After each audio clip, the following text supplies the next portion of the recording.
What is the difference between rebalance, redelivery, and then reclaimed?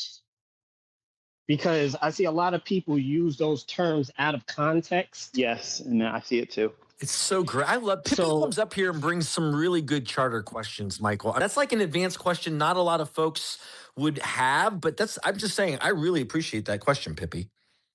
Only a charter member would ask a question like that. So it's nice to hear those types of questions and the depth of where it reaches.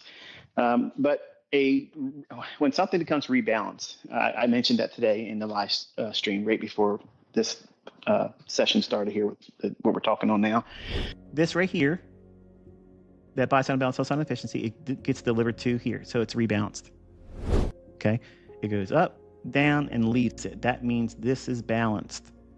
But what was its first utilization? First utilization. Buy sign balance, sell sign efficiency.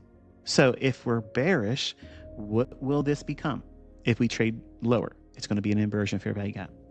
How do we know it's going to be an inversion fair value gap, Michael? Because it was utilized as a bullish fair value gap first. I'm talking about a fair value gap that starts with its first utilization as a buy sign balance, sell sign efficiency. Then it completely trades down to the low of it, okay? And then it leaves.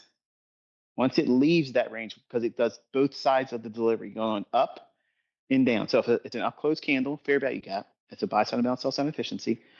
When markets are bullish, that is a bullish PD array. If markets are bearish and it overlaps it and shoots below it, then it becomes a bearish inversion fair value gap. Rebalanced, okay, was when we go up and down and then leave that range. It's rebalanced. It's no longer inefficient.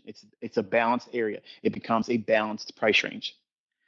Redelivery is where we have the market create a buy sign balance, sell sign efficiency. And when it leaves that area, trades higher, and then comes back to it, that's redelivery. It's redelivering back to that inefficiency. And what was the other one you asked for? So we had reclaimed. Reclaimed. Yes. Okay, now let's assume for a moment that bullish fair value gap that formed, and then 3 or 4 candles later, it trades down to the low of it and then leaves it to the upside. It's rebalanced. The market's rebalanced. Now it becomes a balanced price range. So there's four stages to delivery and inefficiency that's being covered here, not just the 3 you mentioned. So when we go higher and then it comes back down, if everything remains bullish, and I didn't talk about the things I talked about on the daily chart that led to me being bearish today, if it traded back down to that initial utilization of the buy sign balance, sell sign efficiency, that bullish fair value gap, trading back down to it there, we would reasonably expect it to be a reclaimed bullish fair value gap. It should act as its first utilization, in other words. Reclaimed first utilization. Interesting terminology.